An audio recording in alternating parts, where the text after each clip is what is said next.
I want to give all praise and honor and glory to Yahweh, Bahashem, Yahweh Shai, Bahashem Rakal Kadash, double out in the studio apostles and the elders of Great Millstone who rule well, and greetings and salutations to the Aquas, and the speckled bird that's listening and learning.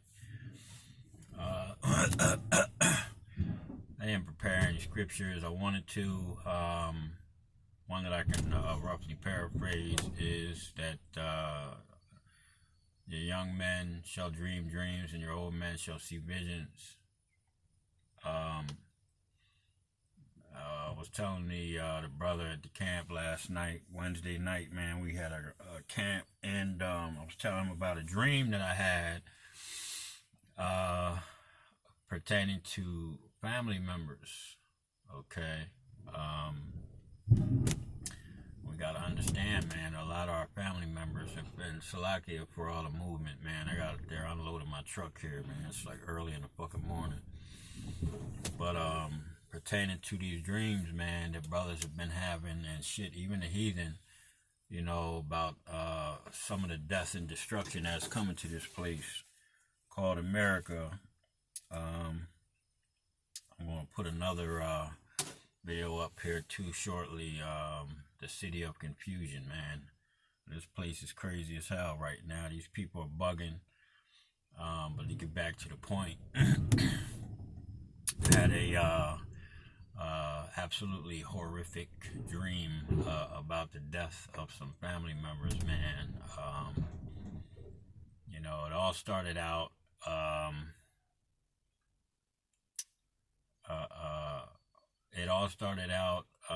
We were in a strange place. I don't know if we were in a different city, if we were overseas, or exactly where we were at. But a lot of the people that were talking, you know, were speaking a foreign language. You know, they had an accent that led me to believe that we were in a foreign land. It was two of my brothers, one of my sisters, and my mother. Okay. And myself. And we were in what seemed like a place where you have dinner, but the atmosphere was like a bar, you know, it was almost like not a sports bar, but it was like everything, the wood in the place, everything was old. Like, you know, if you go into a pub in Scotland in the middle of nowhere, everything got old ass wood, that old wooden look, you know, and that's what it kind of looked like. But I don't think that we were doing any drinking or anything, or anybody else was doing any drinking. My sister was holding a baby. Okay, baby is going to be a real significant part of what this dream, how everything ends. But I kind of kept talking to, you know, my family about a lot of the stuff that was going on and that's going to start taking place. They never really were listening or took heed. And my brother, my older brother, I had a younger brother and an older brother that were in the dream. He just kept on bringing up Deuteronomy 2 and 4. So every time I would try to go to Deuteronomy 2 and 4 in the scriptures, something would happen where, you know, it would go to a different scene in the dream, basically. Something would come up and we'd go into another subject. So I kind of got tired of talking to everybody about what was going on and what was going to happen. And I said, all right, I'm going to step outside. You know, like I said, my brother brought the Deuteronomy 2 and 4 up probably about 2 or 3 times, and I never got to read it. So I ended up saying, all right, you know, I'm going to go ahead outside. I want to get some air, and I went outside. And when I went outside, I started, like, you know, I was just looking around, and, you know, the people were, it was late, it was dark outside, you know, kind of quiet. then you started hearing noises in the background and helicopters and different things of that nature. And there was one particular helicopter that was flying towards me. And while they were coming towards me, getting closer and closer, I saw them throwing stuff out of the helicopter. I didn't know what it was at the time, but when they got closer, when they threw it down, I knew that they were throwing it. It seemed like they were carpet throwing out these bombs that were letting other little bombs out, like carpet bombing, you know, and these little, which seemed to be fireballs. I would assume, you know, that they were like, what is that, white hot sulfur, that white hot sulfur, man, or whatever it is that they use in some of these munitions. When they drop certain bombs, and a bunch of sulfur pops out of them, and it gets all over everything and everybody, and this shit burns your ass up. But that's what I was assuming that it was. So I started running from side to side trying to get away from these little hot ass balls, man. And eventually, you know, I got clear, and I went back into the building and was telling my family, listen, we need to get the fuck out of here. We got to go. They didn't really, you know, they weren't taking everything really serious until other people, like the Edomites, were running in and telling people that, you know, what was going on. And then I was like, come on, y'all, we got to get the fuck out of here. So we left there, and we just ended up, the next thing that came up in the dream was we were on a porch. And it seemed like a safe place to be at, you know. My brother sitting down, my sister sitting down. I didn't see my mom or my brother. Don't know what happened to them. He's a younger brother, younger sister. I don't have any older sisters. She passed, but they were sitting down, and now my brother was holding the baby.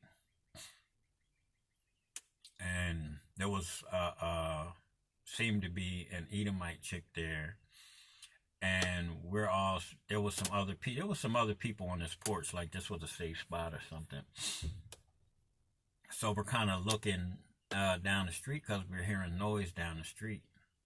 And it was like an all black or really dark green personnel carrier.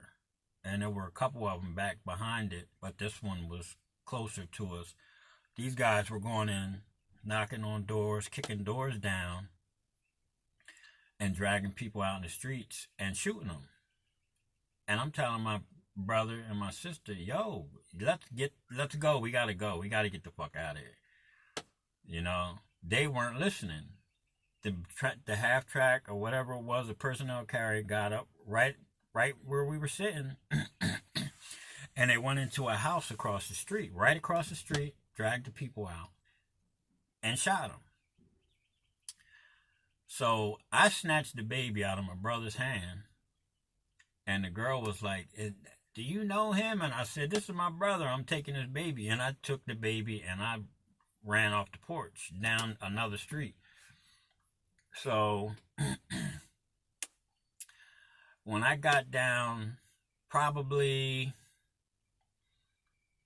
was probably about 2 houses down from where they were sitting on the porch.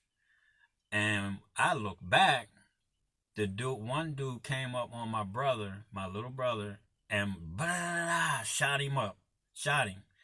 My sister tried to turn and run off the porch. They shot her down. And I took off running down the middle of the street.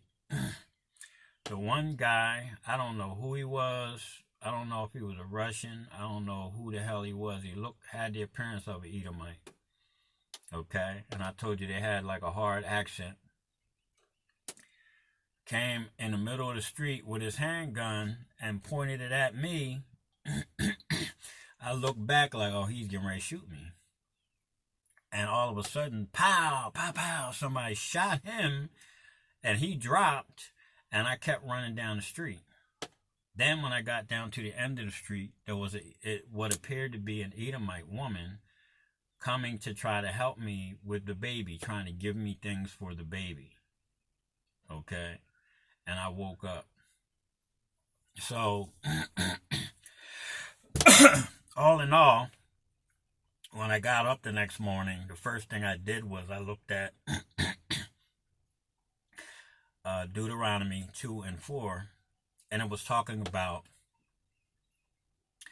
us walking through the land of Edom.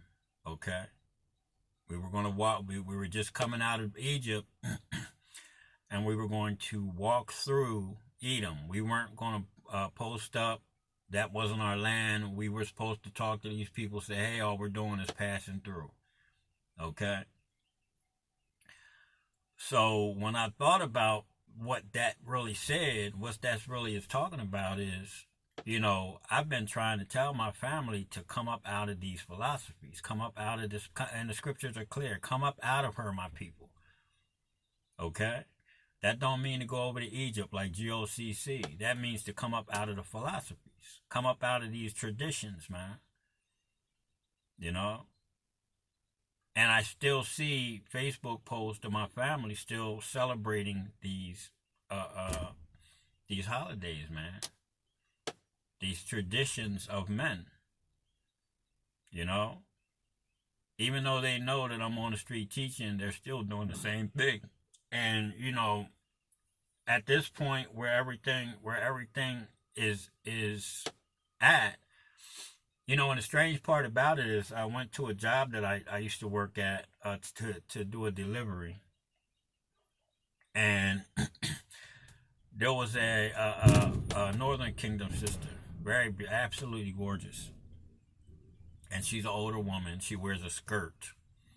Okay, and there was a couple other ones that I talked to as far as back in 2016. I used to talk about a lot of stuff that's starting to happen right now, and they told me that you know, you were right, you know, all the stuff that you were talking about. And this one in particular, she her church actually teaches that they're Israelites, but you know, they're still into they don't really have the name and different things of that nature. But she, you know, she was like really excited to see me yesterday. And she was saying, you know, everything that you used to talk about is happening right now. And I used to do the same thing with my family.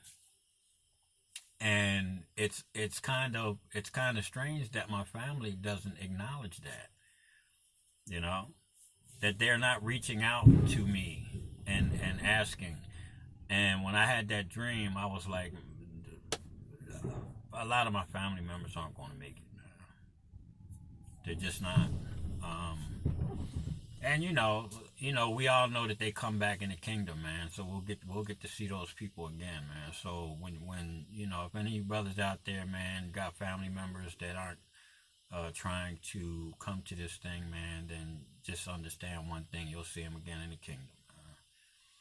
All right. I don't want to drag this out too long. I didn't bring out any scriptures. It was just a dream that I had. It was very vivid and scary.